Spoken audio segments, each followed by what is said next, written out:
Good evening. This Town of Adams Board of Selectmen meeting on Wednesday, October 18th is now called to order. Could you all please rise and join me for the Pledge of Allegiance? I pledge allegiance to the flag of the United States of America and to the republic for which it stands, one nation, under God, indivisible, with liberty and justice for all. Thank you. For those of you who are watching at home, there's nothing wrong with your sound. It is me, and I will do my best to speak as loudly as I can. And for those of you in the room, if you can't hear me, please just raise your hand and I'll do my best. Thank you, Paula. And for the board, I will be relying a little bit heavier on our town administrator to do some intros and briefs before each of the agenda items, so my apologies for that. But that does bring us to the first item of business, which is the approval of minutes. We do have a set of minutes in front of us for Wednesday, October 4th. I'll make a motion the board approve the reading of the minutes and approve them as provided for October 4th, 2023. We have a motion by Member Blanchard. Do I have a second? Second. Second by Member Duval. Any discussion? Yes, I just have a few minor changes. Page 4, halfway down, first heading that says, Member Novak stated that he thinks the community will be should be amazed with how beautiful the building will be. That's in context with the outdoor center that's being constructed on the Glen property. And the last page, page 5, under the executive session, Member Duval's name is omitted, and Member Novak, yes, and Member Novak, yes. One of them should have been Member Duval. Thank you. Okay, I'll amend my motion to include the changes. Thank you. I'll second. Thank you. Any further discussion? Hearing none, all in favor? Aye. Anyone opposed or an abstention? Okay, thank you. Oh, abstention, I'm sorry. Yes. Howard is abstaining. That brings us to public comment. Is there anyone who wishes to speak to the board? Okay. Hearing none, I'll move on. We do have a public hearing scheduled for 6:10 p.m. That's 8 minutes away from now. So I am going to move on to new business and see if we can take care of some of those items before the public hearing. So the first item is a ratification. Jay. Thank you, everybody. As you know, we had a few changes in our community development department. One of them was the administrative assistant to community development, which was a position filled by Stephanie Melito. Stephanie transferred over into our DPW office, creating a vacancy in community development. We interviewed 4 folks last week. We made an offer, and that's the person that we have in front of you this evening for ratification. Fortunately, Ms. Belanger and Mr. Coughlin were not able to attend tonight, but I'm happy to talk about Ms. Belanger. We're excited about bringing her on. And I'll read, particularly for our folks at home, the letter that I presented to the board for your ratification. This letter is to advise the Board of Selectmen that Ms. Kayomi Belanger has been appointed to the position of Administrative Assistant in the Community Development Department. As provided in Section 10 of the Town Charter, I'm pleased to present Ms. Belanger for your ratification this evening. Ms. Belanger brings significant logistical skills and project management experience to the town staff, having worked for over 13 years with the Mitsubishi Corporation in a variety of positions, working on multinational contracts and with multinational customers. Of particular note, Ms. Belanger demonstrated solid organizational skills, ease with computer systems, and a focus on customer service. She expressed genuine interest in dedicating her skills and experience to the town of Adams, especially in the community development sector. Since moving to the United States, she has been volunteering her time with the Adams Free Library and Adams Theater. Ms. Belanger appreciates the quintessential New England Milltown character of Adams and wishes to facilitate further advancement and positive development of our community. Once ratified and contingent upon successfully passing and completing any hiring requirements of the town of Adams, Ms. Belanger will begin her employment on or about October the 23rd at grade 6, step 3, which is $20.73 hourly, as provided for in the current and governing collective bargaining agreement between the town of Adams and AFS CME Local 204. Thank you. What is the board's pleasure? I've worked with Kiyomi at the theater, and she's a very intelligent, very knowledgeable person, and very polite. So I'd be happy to ratify the appointment of Kiyomi Belanger as administrative assistant in the Community Development Department. Upon her ratification by the board, she will be at a grade 6, step 3 level, which consists of a hourly rate of $20.73, and this will all be contingent on passing and completing any higher requirements of the town of Adams. Thank you, Member Novak. Do I have a second? I'll say it. Second by Member Blanchard. Any questions or discussion? Hearing none, all in favor? Aye. Anyone opposed or an abstention? That is unanimous. Thank you. We do have 4 more minutes, so do you want to We take can on do the parking, sure, we can. winter overnight parking? Go for it. Next item on your agenda, you'll see the winter overnight parking restriction. This is something that every community does, and just to remind everybody, set the stage, this is something that everybody does during the winter months. The request this evening in front of the board is no different than in previous years, other than our one pilot year. But just to remind everybody, we have no overnight parking allowed between the dates of December the 1st and March 31st, particularly between the hours of 12 a.m. and 7 a.m. That restriction is already in the code for 2 hours or 2 hours, 2 hours or less is allowed overnight, but in the winter, we extend that to no overnight parking, and as always, the police department will use discretion with enforcing that.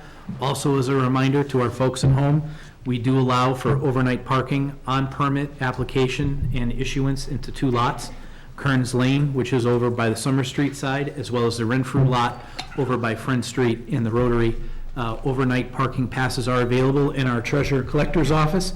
Now I'm getting your, at $75. So if you need overnight parking, you're new to the community, you need overnight parking, there are some restrictions on that. The form explains all of that, but please see Kelly or Chrissy in the treasurer's office. They'll get you that form, $75. So no changes there. December 1 through March 31st, 12 a.m. to 7 a.m., no overnight parking. You need a motion from the board to, Yes. does anyone on the board want to make that motion about the winter overnight parking? I'll make a motion that the board adopt the winter overnight parking restriction effective December 1st, 2023 through March 31st, 2024, from 12 a.m. to 7 a.m. Okay, I have a motion by Member Blanchard. Do I have a second? I'll second it. Second by Member Rosenberg. Any discussion? Hearing none. All in favor? Aye. Anyone opposed or an abstention? That is unanimous. Thank you. Welcome. Technically, I have 2 more minutes before I can go into a public hearing. Crystal? So we might just be a little late going into the public hearing, but if Crystal, you want to? Okay. Crystal will speak to the board and to members of the public watching at home about the Pumpkin Walk, this year's annual Pumpkin Walk. Yes, so the Adams Events Committee is very excited to be hosting this event again in coordination with Mill City Productions. The Pumpkin Walk will be taking place at the Adams Visitor Center on Friday, October 27th, Saturday, October 28th, and Sunday, October 29th. On Friday night from 6 o'clock to 8 o'clock p.m., there will be carving of pumpkins happening. People can bring a carved pumpkin, or you can come to the Adams Visitor Center to carve a pumpkin. And then on Saturday and Sunday night from 6 o'clock to 8 o'clock p.m. on both nights will be the showing of the pumpkins and there'll be tea lights in them. They'll be lit up outside, so we encourage everyone to come and see all of the carved pumpkins. It is free and open to all. There will be warm cider from Yesties, cider donuts from Shire Donuts, and cookies from Shire Cottage Bakery available as well. Thank you. Any questions from the board? Okay. Thank you to the events committee. That brings us exactly to 6:10 PM. We do have a public hearing for the tax rate classification. I do need a motion from the board to go into this public hearing. I'll make a motion to go into a public hearing at 6:10. Can you state the reason? Public hearing to discuss the tax classification. Okay. I have a motion by Member Rosenberg. Do I have a second? I'll second. Second by Member Blanchard. Any discussion? Hearing none, all in favor? Aye. Okay. We I are will, officially in the public hearing. I will set the stage for Paula. We don't always get to see Paula in front of the board, so I'll set the stage. As a reminder, although we do this every year annually, every community has to do this, it's always good to just refresh everybody as to what it is that we're doing tonight. What we're doing tonight is having a tax classification hearing. We're not setting the tax rate. The tax rate is really a function of math, and that is really only set or approved by the Massachusetts Department of Revenue. What Paula is here tonight is to discuss what the assessments are in the community, how that impacts your ability to make a decision of what the point of us meeting here tonight is, and that is, under Massachusetts law, a community can create what's called a split tax rate. That is, the properties classified as a residence get taxed at a certain rate, and then properties that are classified as commercial, C, I, industrial, P, personal property, is classified at another rate. Some communities do a single rate, other communities do a split rate. For example, Pittsfield, North Adams, the two largest communities in the Berkshires, right ahead of us, they do a split rate. The board is allowed, under Massachusetts general law, to shift upwards of 50% of that tax burden on to the commercial industrial properties, or CIP. In your packets, Paula has put together a variety of information for you. It's the same information that historically the board has gotten, and she has a little bit more information in terms of some of the economics behind it as well. I've also provided just some general information from the Division of Labor Services, right? Division of Local Services, DLS, same an acronym, for you as well to give you some context. So with that, I'm going to turn it over to Principal Assessor Paula Wheeler. Thank you, Jay. You're welcome. You did a lot of my work for Your me. voice is okay. Okay, so that being said, the fiscal year 2024 total levy amount, excuse me, which is the money that we need to raise through taxes, is $13,924,674.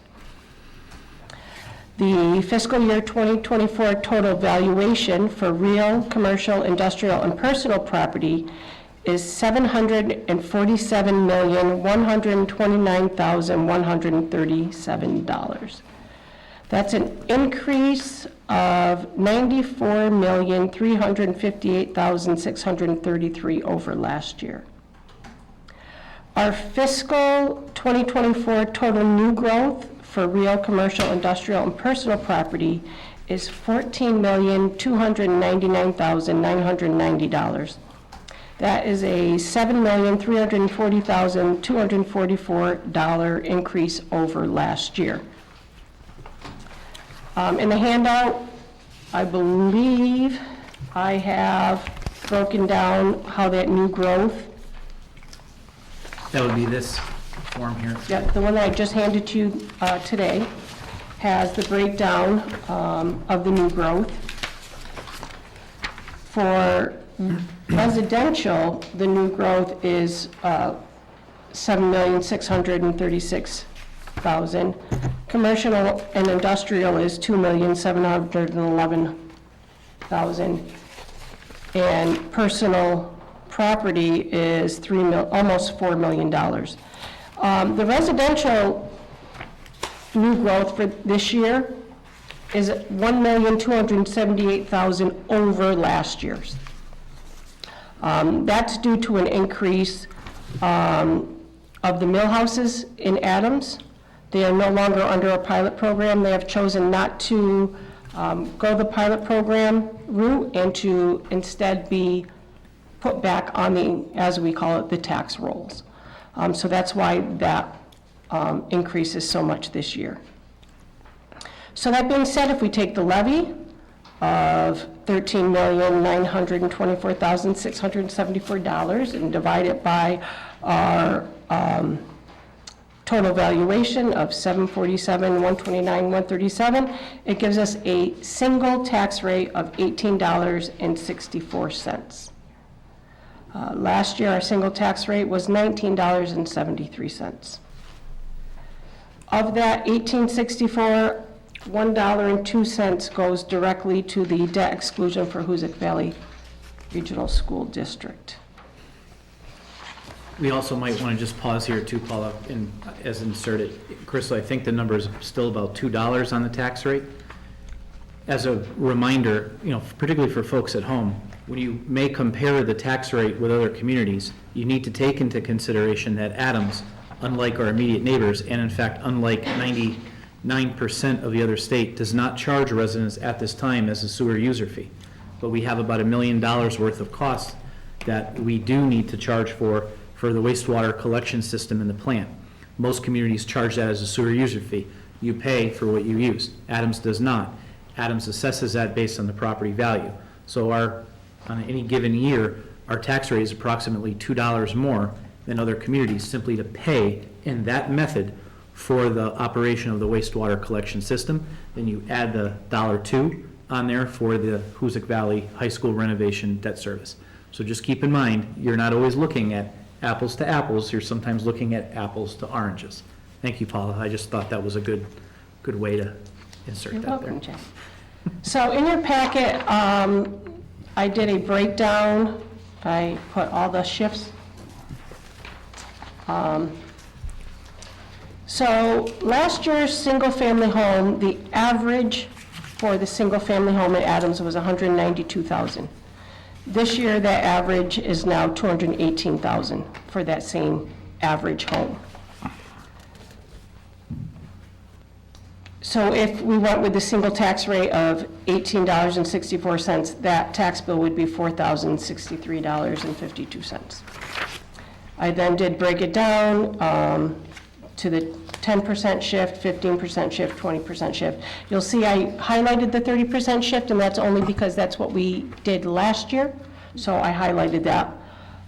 Also on that sheet, in 2023, I used a commercial.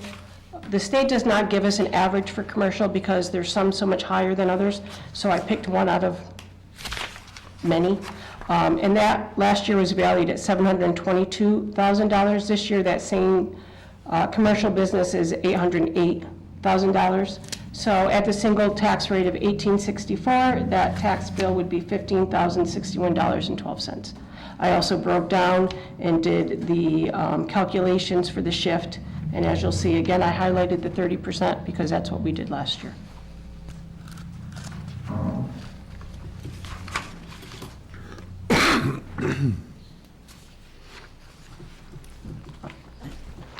Is there anything else you're presenting? I've given you time to let it sink in, I guess.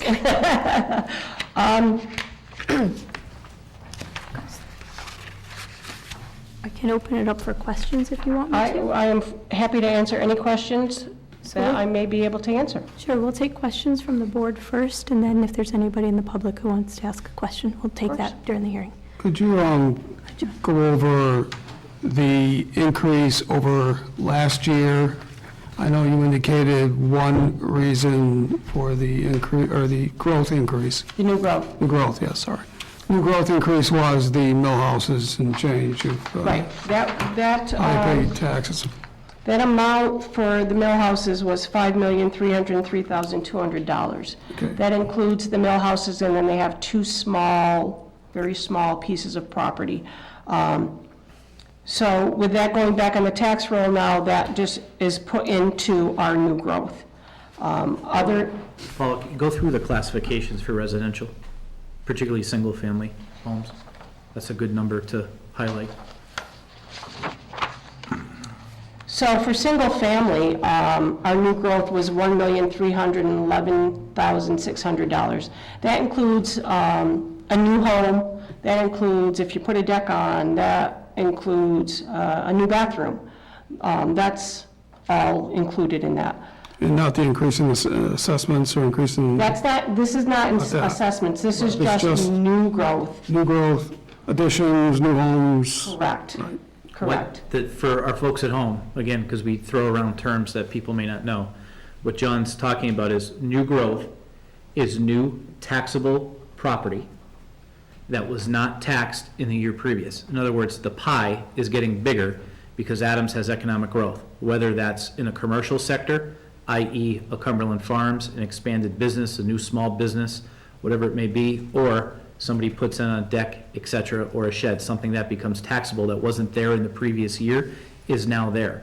And then that falls into different classifications: commercial, industrial, personal property, and residential. That is what new growth is. That is not the same as your property valuation or your property assessment. There are two things that we talk about at this time of year. What's the overall assessments? That is reflected in what the average single-family home is valued at. Last year was 191, this year is 218. On the commercial side, it's about now 108,000, give or take. That's the example that Paula uses. The new growth numbers, we have $14 million of new taxable economic activity in the town of Adams. That number fluctuates year over year over year. Last year, I think, Paula, would you say it was $7 million Almost less? 7 million, a little less than 7 million. Right, so as Paula said, the mill houses that already exist, but they weren't taxed before, that's new growth this year. That won't happen next year. Now they'll be part of the existing bucket at that time. They'll always be taxed, but it's not called out in new growth because it was taxed this year, it'll be taxed next year. I hope that's clear as mud for folks as they're trying to figure out And what. it's important to state that the state looks at all these numbers. I have to do a spreadsheet of, I'm going to call on you, Christine Hoy, not you, but her address, which I won't state, put on a deck worth this amount of money. 20 Park Street put on an addition worth this amount. So the state does go through it with a fine-tooth comb, and they approve it. They also approve our values. This was our 5-year recertification year, so we're having this meeting a month late for that reason, because there's so many other obstacles you have to clear before they will certify your values every 5 years. So I just want that to be stated, that these are numbers that have been okayed by the state, and that's where we get our tax rate from, our single tax rate. And that is based on the free and open fair cash market.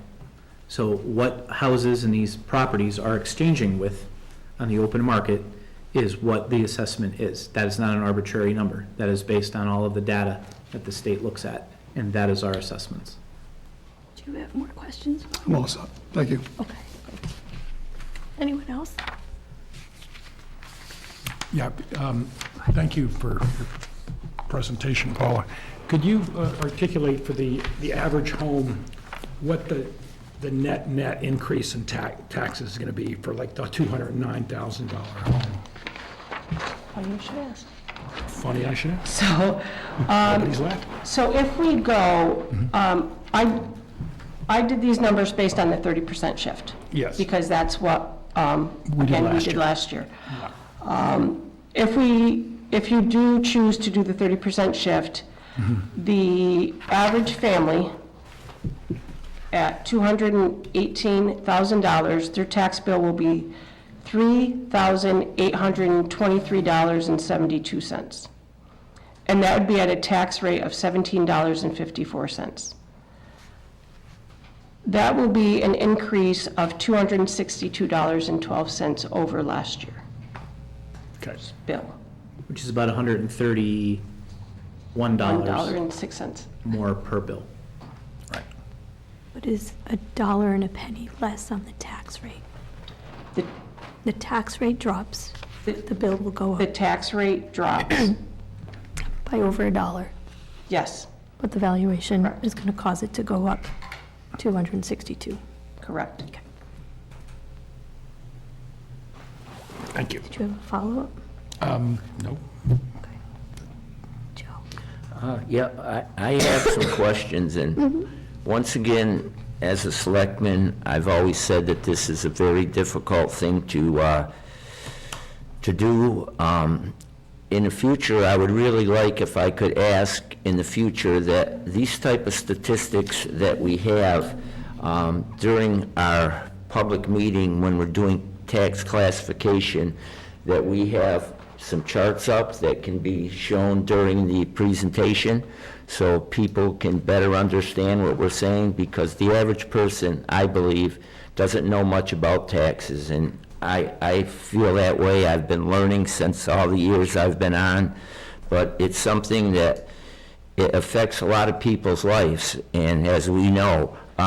I do have a few questions. This was the 5-year reval, right? Mm-hmm. Okay, so we had a company or a group come in and do the revaluations? So we hire Bishop and Associates, who assists us with doing a lot of the work that the state requires at the 5-year. Bishop and West? Yes, who we've been dealing with way before my time. I'm going to say probably a good 20 years. It's not, It's not Bishop and Not West. Bishop and West, Bishop and Associates from Agawam. Okay, that's so. Roy that's Bishop. so- Yeah. not the local realty. not Okay, real. No, right, no, right. I'm sorry. Yeah. Yes. Okay, now, we have to pay a fee for their services, correct? Yes, we do. And what is that amount? Honestly, I don't know over the top of my head. We do have a contract with them. I have not received a bill, but I don't have that information with me. Okay. I can let you know that. Okay, yeah, and another thing too, I just had a few questions about some of the remarks that were made. For instance, this is small print and I don't have my glasses. It was stated by Administrator Green that as an additional reminder, the town of Adams has an average annual single-family tax bill that is number 333 lowest out of 351. That must be the communities, being the lowest per the Massachusetts Department of Labor, not Labor Statistics. Department of Revenue. Yeah, right. And I just question that because it isn't really a fair parameter, because we live in a place where our housing went up, but the price of valuation went up. But in short, it's really not a plus, because it makes it look like our taxes are really lower, whereby the other communities that have the different tax rate, they're a lot of urban, so their prices and things for sales of houses are very high. And in our community, the reval went up, but a lot of people would have a hard time, I personally believe, getting the amount that it went up on, through the reval, from, what was it stated here, from 191 to 218.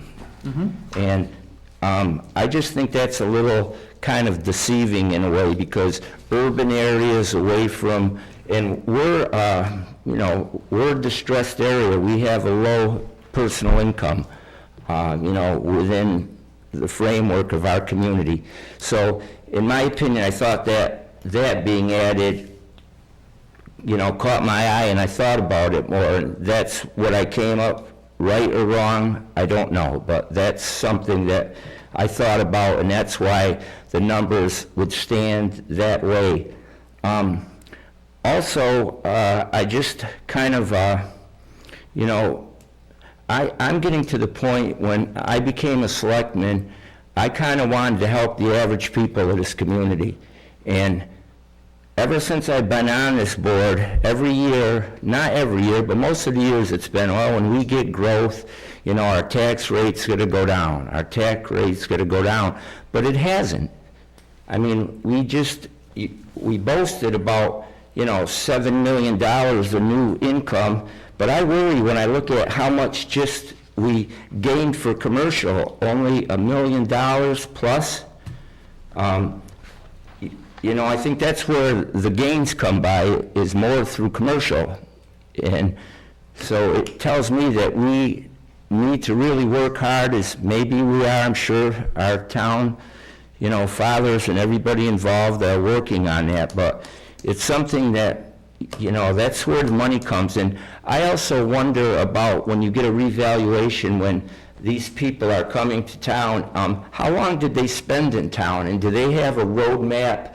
You must give them what the taxes were and the evaluation of the houses as they come for the previous year. Is that correct? Yes, so. They don't go out without an idea, right? So what happens is the values of the homes and businesses in Adams are driven by the sales. Yeah. So if there is a house in Adams that is currently assessed at $200,000 and someone comes in and buys it at $300,000, Right. that makes every house that's the same house Yep. as that valued higher. Right. That's not something we have control over. That's something that the state tells us we have to do. We have to be within a certain amount Right. of that. So it's not me, it's not Roy that are jacking those values up. It's the sales of the property in Adams that's bringing those values up. Yeah, that- And that's something that we don't have control over. That's the state guidelines. Okay, so what So I just hap- want to point that out. No, that's a very valid, important point.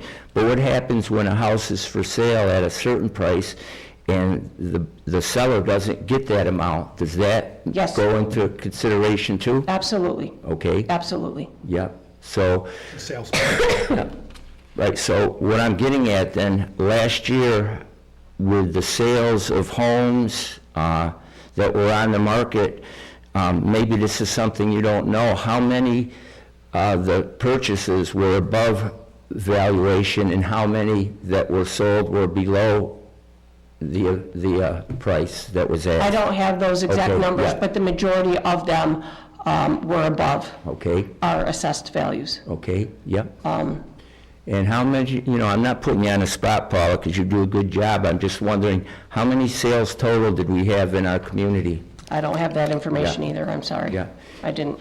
Right, that's okay. And also, through the Berkshire Regional Planning, I saw that we have like 40%, because I happen to watch John on television, that 40% of our housing stock is rentals.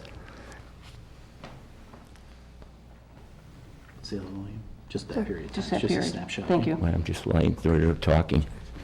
We're 40% of rentals. Now, how is a rental property evaluated, like, you know, let's say somebody owns, I think I've asked this before, if somebody owns a large, you know, tenement building, and how is that taxed? Is there any thought on, because it's a rental, does that make it different, or is it just a reval of the, you know, the outside of the structure and that type of thing, square footage, and so on and so forth? Right, so it's very similar to that. Okay. Yes. It is not, so the rental are, in our assessing system, rental property has a different cost factor. Right. So that's part of it. When we put all the data in, it's got 8 bedrooms, it's got 8 bathrooms, it's got 8 kitchens. The computer system takes that into consideration as far as what the value will be. Yeah, and having that many rental units, it kind of bothers me, because that really gives an advantage to a renter. I mean, you can't rent something that no one will buy because they don't, you know, they don't make anything if the rent is so high, but there's so many people in this community, and in Berkshire County is, you know, we've been told numerous times by people coming here that rental property is hard to get. And so, you know, to me, I would like to see something about rental property that they get. I don't think it, you know, I don't know any town, probably no one does it in the world, but I think rental property should have its own type of evaluation. You know, that's something, you know, that in the future, but as I said, I just, you know, I wish we could just keep the taxes the same this year. Let people get some breathing space in this community. And because people are stressed to the maximum, and, you know, you say, oh, it's just gonna be $200 more, and, you know, and it was saying here that, you know, we are operating with a lean budget, and, you know, what I see, I don't know how lean it is. I mean, we filled every position that we possibly can in this community, and that, to me, doesn't show anything that is lean. But, so, you know, I'm very mixed with this. I just would love to give the people of this community once saying, your taxes are going to stay the same, and then work from that point and see what we can do to do it. So I have no other questions, and thank you, Paula, for, you know, what you do. Welcome. Appreciate it. So, Madam Chair, I just got some clarifications I'd like to discuss with, through you, Member Nowak. Joe, you mentioned that the tax rate is always going up, so I think you don't mean the tax rate, right? The tax rate, you know, we have that sheet, all of us, that in 2021, it was $22.62 for residential. 2022 was $20.89, was a reduction, and last year was $18.59. So the rate has come down, and there's reasons for it, because of the assessments and the way houses are selling in almost all communities. But you mean the amount of money that's paid by each individual? Yes, by each individual. Okay, right, you mentioned tax rate, okay. So- Right, that it's gone up each year. Right, so- Regardless of what is, and if I misstated it, I'm sorry, that's what I meant to say. Right, yeah, I don't know what you right, meant. And then, I think it's time that people, you know, put a pause on it for a year. I don't know, I just know people are stressed out. It's a difficult time for the people of this community and, you know, all over the country. And, you know, I mean, I don't know how it would affect the running of this community.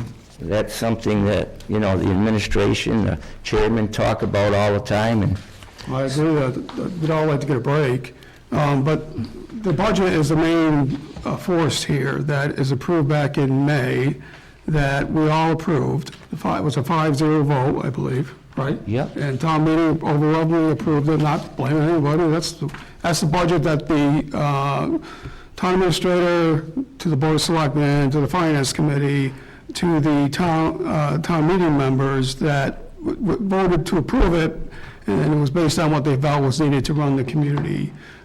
So after they research it and they make a decision, so we all voted for it, that has to be paid. That's the bill, right? So it goes up every year, which is normal. The prices go up and unit costs go up, and it's in every community, right? It goes up. So when you're indicating that we should give people, you know, we all like to give everybody a break, but the budget and the cost to run a community continues to go up, especially in the last couple of years with the inflation and with the high cost of just trying to pay the road or after the pandemic, products, things like that. The prices continue to go up. So, and costs of hiring individuals and insurance, and it doesn't go down. So it has to be, you have to pay it. Through union negotiations and so on, through whatever, so you try to get the best price and all that, but prices do go up. So, you know, the budget's voted on, it's got to be paid for with all these things that you've talked about. Doesn't look at me, but all the things you talk about that make up this number is that goes into what each individual has to pay, that bill that we approved back in May from town meeting members, and we all voted for it. So this is what we voted for tonight, is just to determine the between residential and commercial properties, who pays the percent breakdown, who pays what, and that's what we're here for this evening. The budget was approved back in May, that we have to pay that bill. okay, So since there was a question about the budget, I know that our finance director is here. Crystal, did you want to address any of the comments by Member Novak or Member Duval about the budget and increases and? Okay, thanks.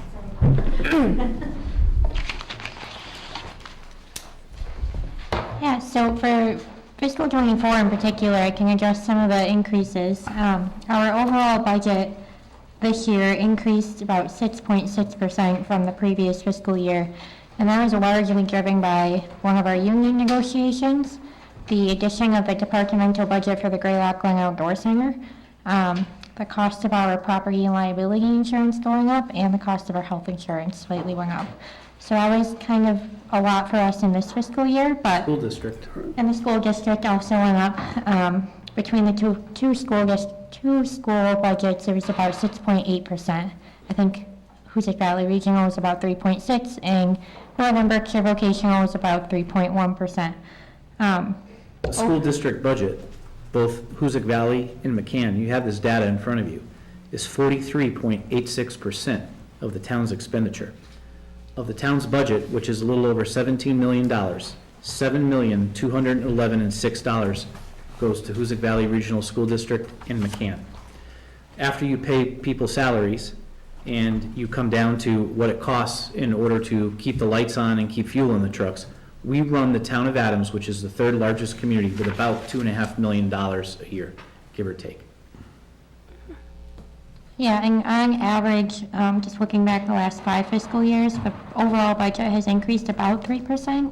We did see a larger increase for fiscal '24, but that's for the reasons we just stated. And we have some of that data that we'll give you take home so you have it. Because again, we have this conversation in May. As John said, we're building this budget in May, and we build it on estimated numbers. And then here we are in the fall, whether it's September or October, it doesn't matter. We're still removed from that process at all.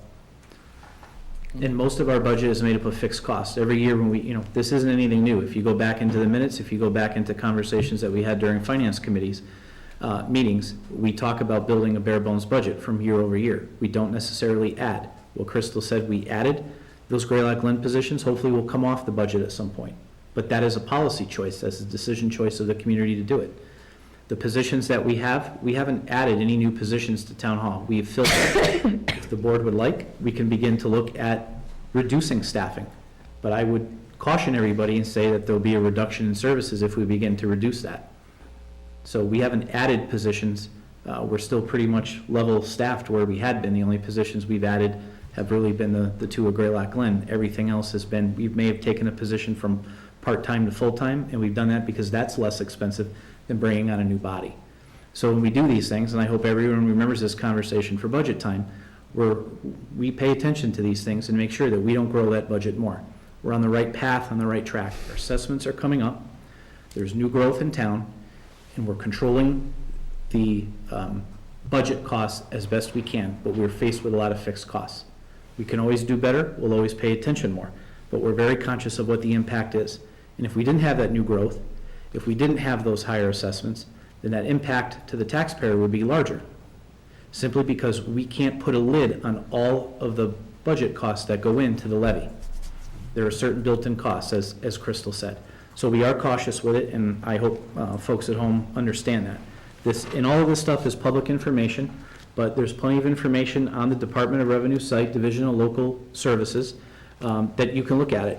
What Joe was referring to, what I sent to the board, however one wishes to look at it, analyze it, agree with me, disagree with me, they're welcome to do that. But the average single-family tax bill across the Commonwealth of Massachusetts is well over $7,000. You may look at tax rates in the county. There's homes in communities right near us. The single-family average home is $750,000. Adams has the lowest, at least as of fiscal '23. Paul and I don't know what the 218 number will be just yet. But as of fiscal '23, the average single-family home was the least expensive in the town of Adams at $191,000. Of the 32 communities we have in the county, Adams was the least expensive. North Adams was $194,000. That results in a higher tax rate when those assessments are that low, because we have no choice but to provide certain services that people ask. It's a constant balance, and we do that. So I just think some of that context is helpful for people to understand. Yeah, I'd like to say, through the chair to Member Duval, that yes, I did vote for that, but I think a person, when they look into the future after making a vote and see what's going on, I mean, you're correct that we need a certain amount of money to run our town, but people need a certain amount of money to eat to pay their taxes, for childcare, for other things that go up, and there's nothing they can do about it. They have to pay for it or they don't have it. But as a community, you have the ability to look at your budget and kind of do things that you don't feel you're really damaging your community by doing certain things like purchases and, you know, a lot of other things that I won't mention, but you probably could know what I'm alluding to. But people do not have that ability. They don't have a compromising position to begin with. Their groceries go up, gotta pay them. Childcare goes up, they gotta pay it. Other things, taxes go up, they gotta pay it. And so many things have gone up. Fuel has been consistently up and down, and just the basics for people to live is something that, as a selectman, I feel that I represent the people of the community, and I feel that they're strained. You know, and you just say it's only $200 a year, but, you know, that will buy you some groceries. It will pay a bill here and there. So, you know, I mean, that's the alter ego that I'm saying. With the community, you have the ability, as a running community, to do service changes, to do certain things where the consumer does not. So, you know, and I worry too about people with variable rates for mortgages. So their house was $191, they have a variable mortgage rate, and now it's up to $281 assessed value for their house that last year was $191. How much will their payments go up? And that type of thing. So I kind of look at that with, you know, a different lens at times. And so, you know, I'm just going to stop there because that's just what I wanted to say and how I wanted to frame it, so. And what you're saying is you care. You care about the people of Adams, and we all do. And we have to make decisions in our budgets like families do. Yes, childcare goes up, everything goes up. Everything goes up for the communities also, that you know, the towns within the community, the prices go up. Same thing for us, we gotta make decisions as a household, we have to make decisions on paying the bills. So it's not just, it's everywhere. So, but I think that the investment into the Glen, the 2 additional positions was an investment, because it's not open. We need to have these individuals ready to go when we open this, and then we're going to have leases and taxes coming in, that at some point we're going to have its own account and be able to pay for itself, as the town administrator has indicated. But we need to invest first before we get there. So we did that. We invested to be able to, for the future, as you mentioned, and we invested for the future there, and other things that our budget director has indicated have gone up this year that we had to take care of. So yeah, it's you know, it's all of us. We're all in the same boat, Joe, and we don't like to raise. You know, we do the best we can, all of us.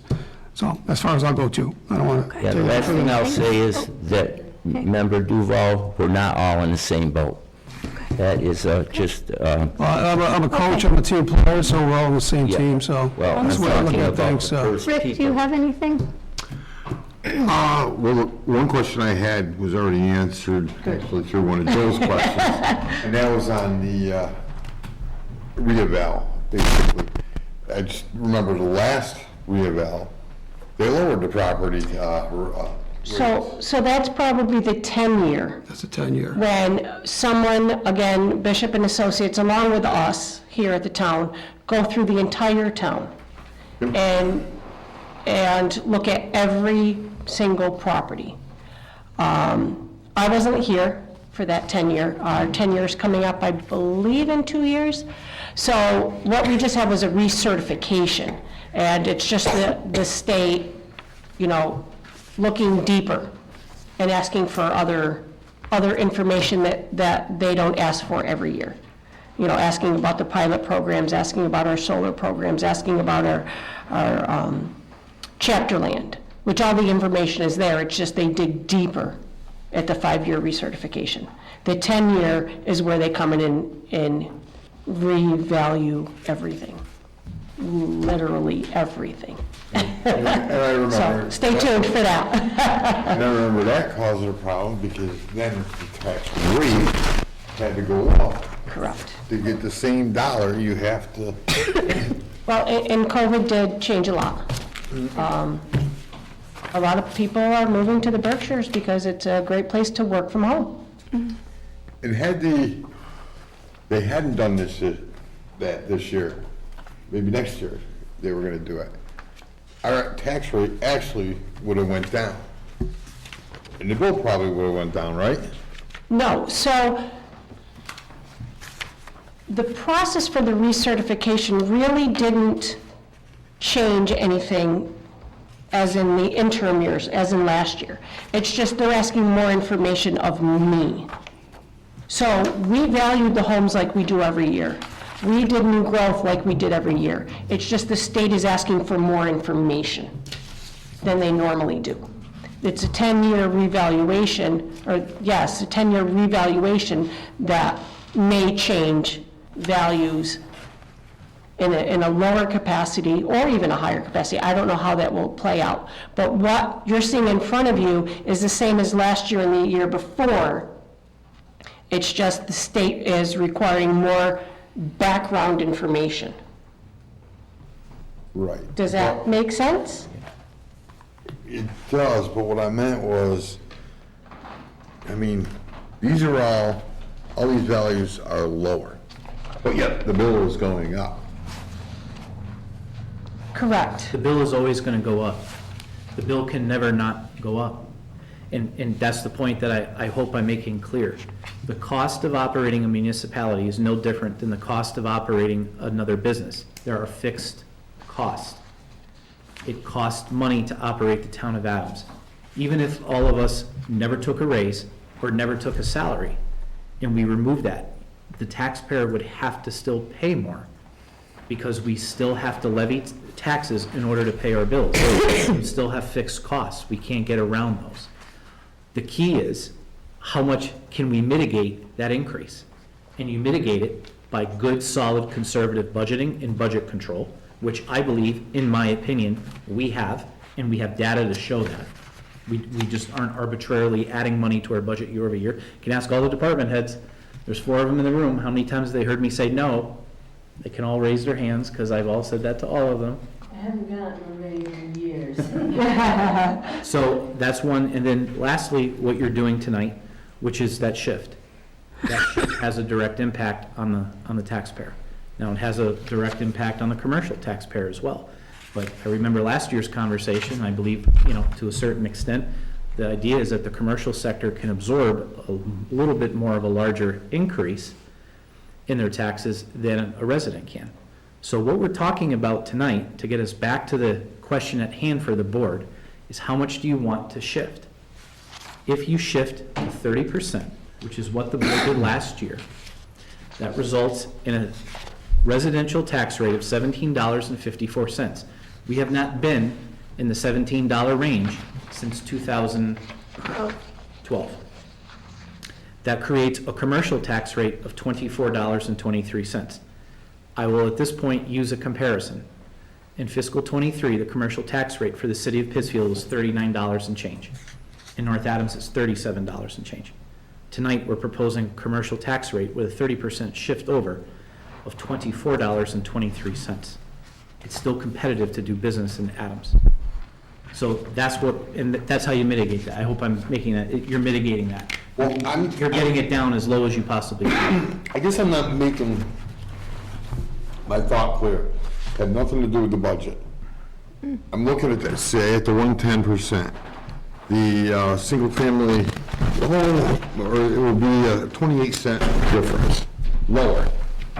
So if my value was the same as last year of my house, Yes, I would have paid less. correct. But because the valuation went up, I'm gonna pay more. Right. And again, That's all I'm saying. And again, It that's wasn't- based on sales throughout the town of Adams. It had nothing to do with the recertification. That, again, is in the background. That's why, we're doing this late, is because they asked for more information and more information. But your value was gonna go up whether it was a recertification year or not. Sorry, and again, you may not have done anything to your home, but because the home next to you sold for $100,000 more than valued, your house is more valuable. So, Yeah, I don't want to belabor the fact, but could I ask one question? When they go out, this Bishop Company, and you go into a neighborhood with a nice home, but then on both sides of the home is blighted property not kept up, but the person in the middle's got a beautiful home. So, is anything like that taken into consideration? Or they just look at that home and say, boy, that home's worth, $218,000, and then they look at the two on the sides that aren't, kept up, and, of course, their value is much less. So I think that affects. there are factors that we can take into consideration for that. All right. thank you. Absolutely, yes. That is it for sure. I'm sorry. You're all set? Okay. Just a couple of things that came up. I know that this is all public information, because I do reference it myself from time to time. It's sometimes hard to dig into it. Is there a place either on the assessor's page or the finance page of the website where we could put some of these charts to, the Rex point about making this a little bit more accessible? And maybe even the tax rate history? That is on the website. That is on the website. currently on their website. Okay, thank you. And then, all right, tax rates, average home, because I think last year it was Adams and North Adams were still an average home under $200,000, the only two communities in Berkshire County.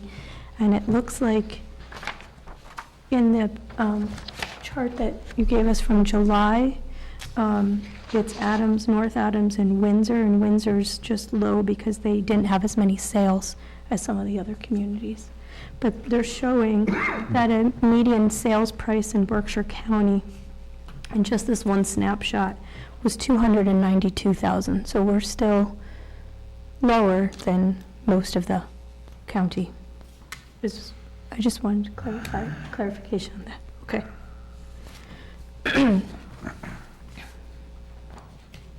By every metric that one may use, again, whether you agree with it or not, or whether you can afford your lifestyle or not, Adams remains an affordable place to live.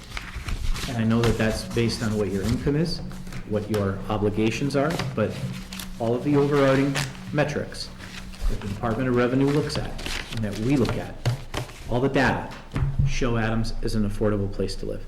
Yeah. And I say that recognizing full well that everybody has different financial obligations and situations in life. But I don't think our team, or Paula or I, would be doing our job if we didn't say that all these metrics are decent. They are good metrics.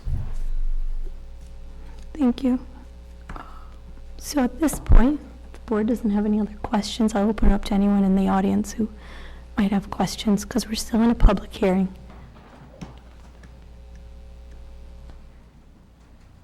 Lots of heads being shook. No? Okay. If there's nothing else for the public hearing, I'll entertain a motion to come out of the public hearing. So moved. Do I have a second? Second? Any discussion? Hearing none, all in favor? Aye. Okay. We are, come back, maybe. So we are out of the public hearing. As Jay has mentioned, we do have an action item in front of the board this evening to either decide on a single rate, and the single rate again that was provided to us is $18.64, or for the board to shift that rate, and there are a number of different scenarios that have been provided to us by the assessor's office. So I will entertain a motion from the board as to regarding the single or split rate. And if you go with a split rate with your motion, to please indicate what that split rate would be. I'll make a motion, Madam Chair, to stay with last year's shift factor of 130%. The residential tax rate will be $17.54. The commercial tax rate will be $24.23. Okay. I We have a motion by Member Duval. Do I have a second? I'll second. A second by Member Blanchard. Any discussion? So with that shift, it looks like there would be a reduction of the tax rate of $1.01 for the residential rate, and on the commercial side, it would be a reduction of $1.42 from the last year's tax rate. Is that correct? Okay. Looking at all the finance people sitting there. Thank you. Okay. Any other discussion? Hearing none, all in favor? Aye. Anyone opposed? Yeah, I'm opposing it Opposed. just on principle. Okay. Great. Thank you very much. And I appreciate everyone's patience to go through all of that information. I know, Paula, your office has been working diligently with the state to get us to this point. I appreciate you entertaining all of my requests to get the information out to us as soon as possible. And I know that we would have liked to have seen it earlier and done a full workshop in depth, but appreciate what you were able to pull together, so. All right, thanks, everyone. Apologies for the coughing. It's dry. New business D. Park Street Rehabilitation Project update. Some folks have been waiting to get an update on this. First item I'll say is to please, there will be no work in the fall.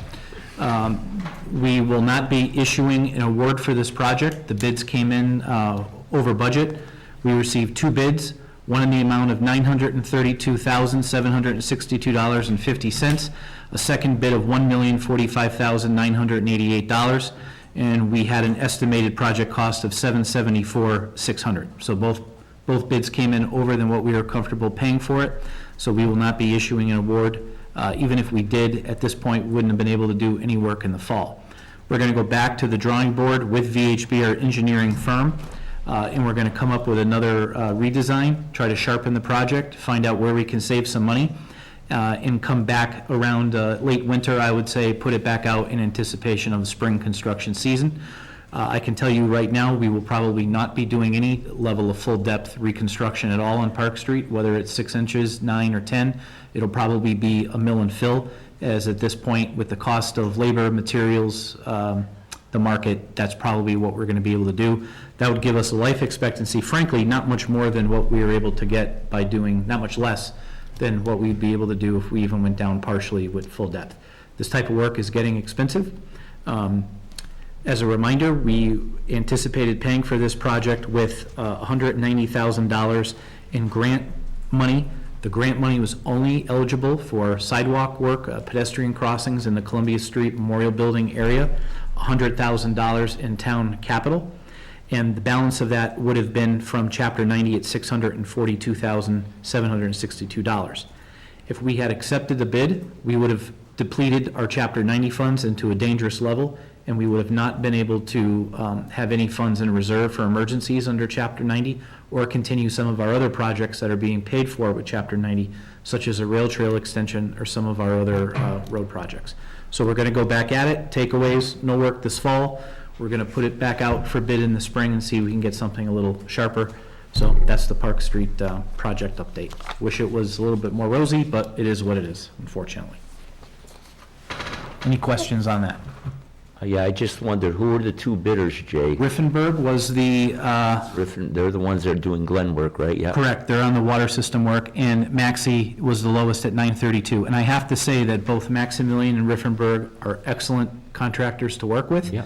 They warned us it would be an expensive project, and I have no doubt that those are really what the market bears for that work.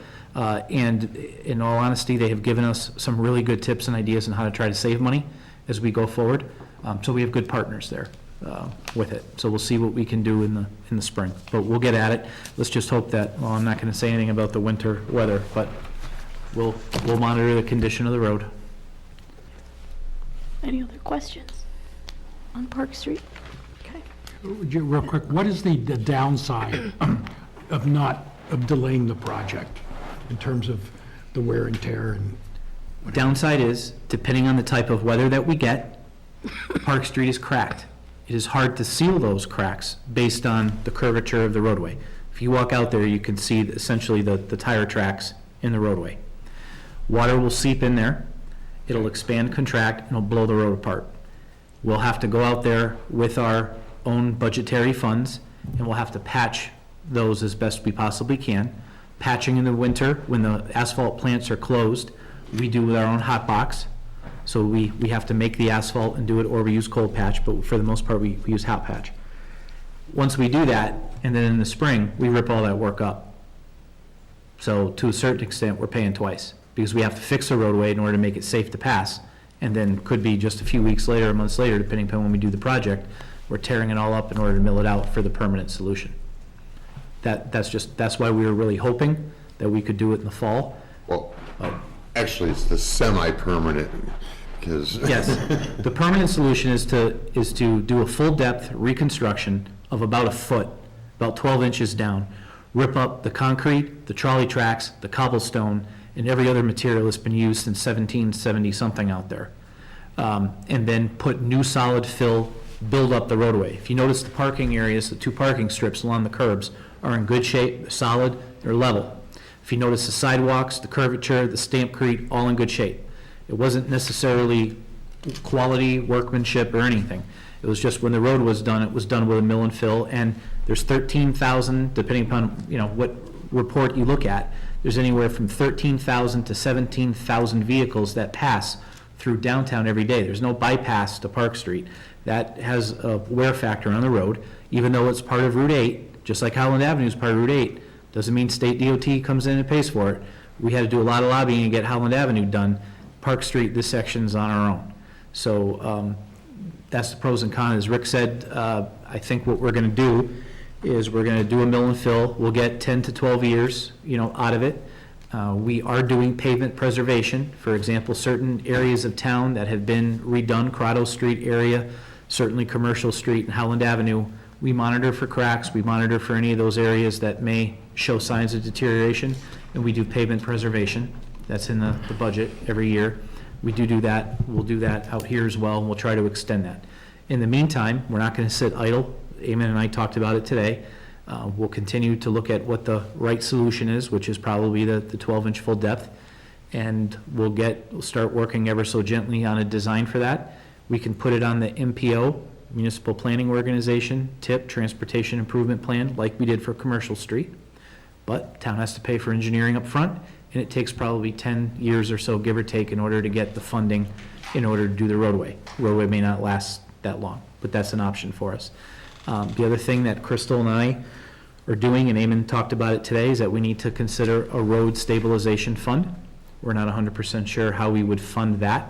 That could just be an allocation within the budget every year, and we raise it on the tax levy, say $100,000, and we put it into an account, road stabilization account, or the Select Board, Finance Committee, and Town Meeting could decide to tell us, take money out of our stabilization and do it that way. Stabilization this year is a little over $1 million. We could do it that way. Our target is 10% in stabilization based on our budget. Our budget's 17 million. Department of Revenue says we should have about 10% in stabilization. That's 1.7 million. We're on our way, but that ladder doesn't get climbed all that fast. So those are some of the economics of Park Street and what we look at. We're well aware of West Road. We're well aware of East Road. But for those folks that are watching tonight that live up on East Road or West Road, if we do those roads using federal or state money through the TIP process, we are required to take property, install sidewalks, install a multi-use path like on Commercial Street, and put in curbing, which means we will have to come and take your property. And I just don't think that's something that people up there would like to do. It will change the nature of that neighborhood. It's an option, and if we get to that point, we'll have a further conversation about it, but it's just, a lot of folks tell me, hey, Jay, just go get a grant and let's get this road done. It's not that easy. There are implications to it that we feel we need to let people know before we go do that. Road work is just not what it used to be. It's expensive. So I just want to let people know we're aware of where we need to work. Doesn't mean we're proud of the conditions of it. I drive around plenty of other neighborhoods. Other communities have the same issues. We're in the same category with it. So I hope that gives everybody a good snapshot.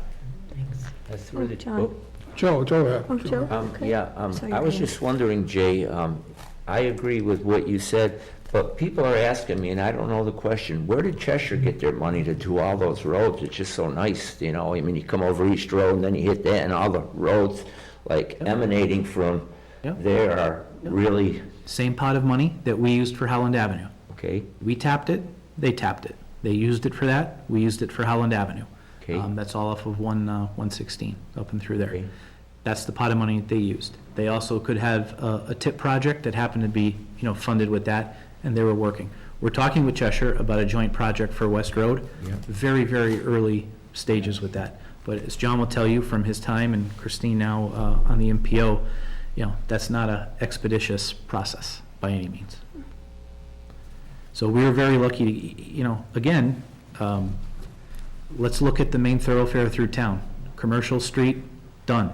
Howland Avenue, done. Didn't cost the taxpayer a dime. Cost us some money on Chapter 90 for engineering, but no local funds were used in those projects. We're now looking at Columbia Street and Park Street, trying to get that done. So the majority of our main thoroughfare that folks need to use day in and day out to get in and out of town or through town are in pretty good shape. It's too bad we couldn't go back in time and get some Romans to build the roads. There's some Roman roads that are Yeah, we still probably wouldn't be intact. talking about it now if it was done. Yeah.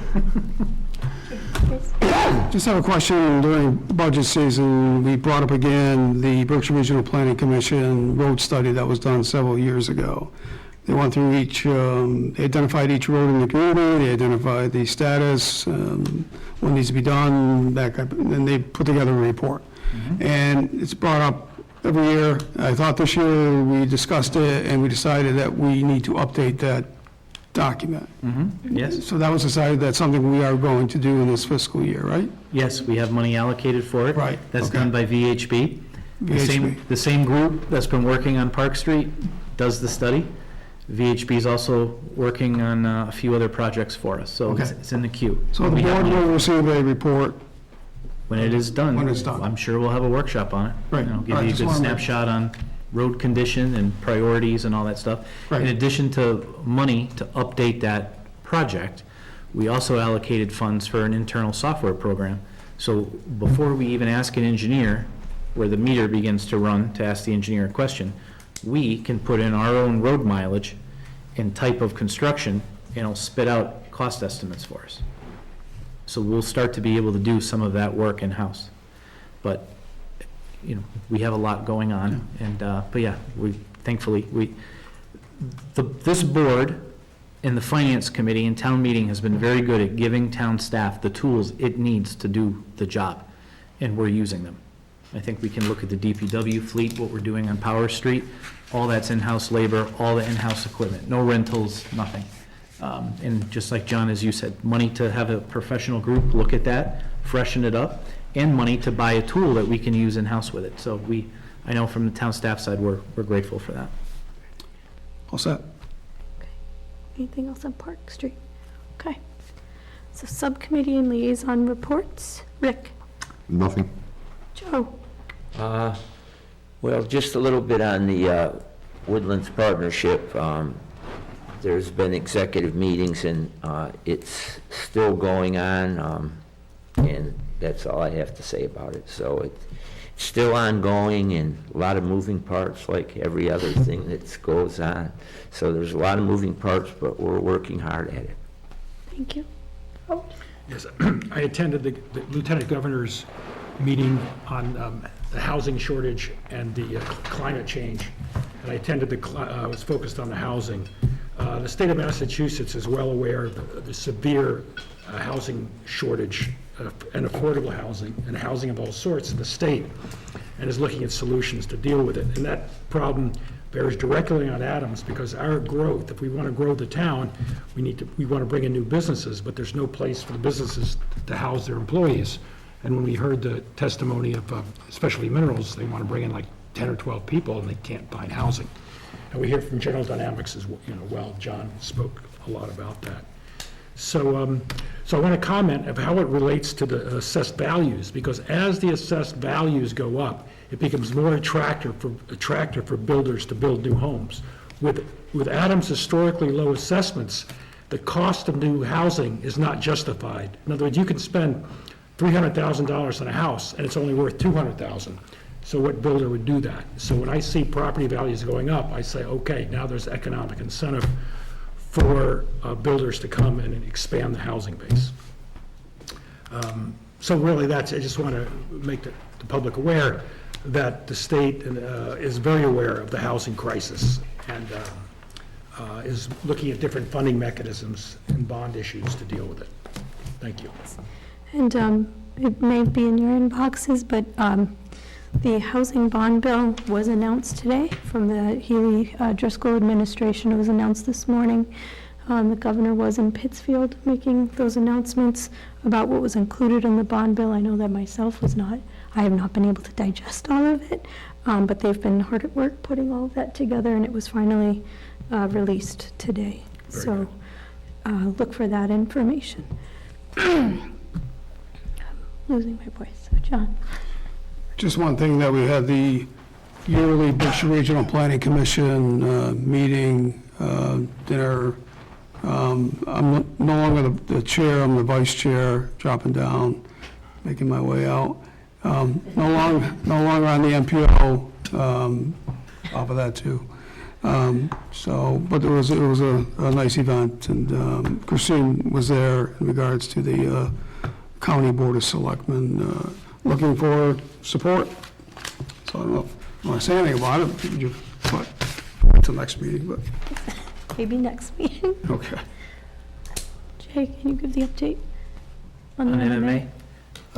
The Mass Municipal Association hosted a legislative breakfast meeting at the Beckett Town Hall last Friday.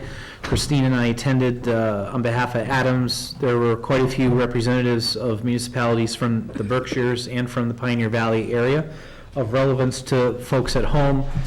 We receive an update on any pending legislation. The most relevant ones is Chapter 90 and roads. We just discussed road work. The town of Adams gets about $275,000 a year from the state in order to maintain its 73 miles of roadway that we have. Some communities have that much plus others, dirt roads, et cetera, and they get far less. So there was legislation sponsored by Senator Mark, our senator, that created a second pot of money for communities under 10,000 in population or that have a certain ratio of population to square miles. We believe Adams will qualify for that, and that'll be in addition to the annual Chapter 90 allocation without adjustment to that formula. There's more legislative work going on to try to adjust that formula. There was conversations over the pilot. People may not know that every time the state owns a parcel of land in your community, you do not get fair cash value for that property. For example, Adams has I think it's about $4 million worth of state-owned property. We receive a little over $100,000 from the state for that property. And that cost has to get passed off on the taxpayer. So there's legislation in the works to try to adjust that, make that more equitable. So there were some good things. But I think it's important to know that Senator Mark, our own senator, heard over the past year, frankly, a lot of us, as I said before, the things that we discuss here are no different than what's being discussed in the 30 other communities here in the county. Road condition, staffing, budget increases, it's all the same. But MMA is doing a great job with that. So there was more some of it is a lot of nerdy and geeky municipal stuff, but those were some of the more relevant ones. I hope okay. That's it for MMA. Okay. Announcements, go to the order. Well, okay. Yeah. The Northern Berkshire County Digital Equity Plan will host a public workshop for Town of Adams and members of Cheshire, Florida, Lanesboro, and our neighbor to the north, North Adams, on Tuesday, October the 24th at 6 p.m. at the Adams Visitor Center. The Northern Berkshire County Digital Equity Plan consists of 5 communities collaborating. It is referring to the concept of ensuring that all individuals and communities have fair and equal access to digital technologies, including the internet, computers, and mobile phones, as well as the skills and knowledge to effectively use them. So it's not just about whether you have access to the internet, it's about when you do have that, do you have the skill set to be able to maximize that? Bill paying, job search, there's a lot of stuff online. This plan is to solicit the feedback so another plan can be put into place to improve all of that. This was a grant, 5 communities are participating, so please, everyone is welcome to join us on Tuesday, October 24th at 6 p.m. Give us your feedback. We want to hear about what your issues may be with access, connectivity, skills and training you may need, etc. Bree, licensing? Sorry. It's okay. I'm finishing my typing over here. So licensing season is rapidly approaching us, folks. This year, in order to streamline and expedite this process, make it a little more easy for everyone involved, we are switching up the way that businesses are going to be receiving their licenses. So this year, we are asking that folks come in and pick up their packets of licensing materials. Myself and Christine will work to make ourselves available on October 30th between 10 a.m. and 12 p.m., as well as 2 p.m. and 4 p.m., during which times we will not only be there to hand out these materials, but answer questions, provide guidance, and provide essentially mini informational sessions to business owners regarding what they need for licensing season, why things are the way that they are, in order to provide a little more clarity and hopefully understanding amongst our business community. And of great importance for the month of October, particularly to John Duval, who I know still likes to go out and trick or treat. A lot of controversy here. The Town of Adams Trick or Treat Hours will be held on Tuesday, October 31st, Halloween, between 5:30 and 7:30 p.m. And I know there's a lot of other Halloween-related events, so please find the community calendars. There's trunk or treat happening, there's a lot of different things happening, pumpkin walk, as Crystal talked about. Adams is very active this time of year. Thank you. Other announcements? Rick? Nothing. Joe? Yeah, a few things. Sure.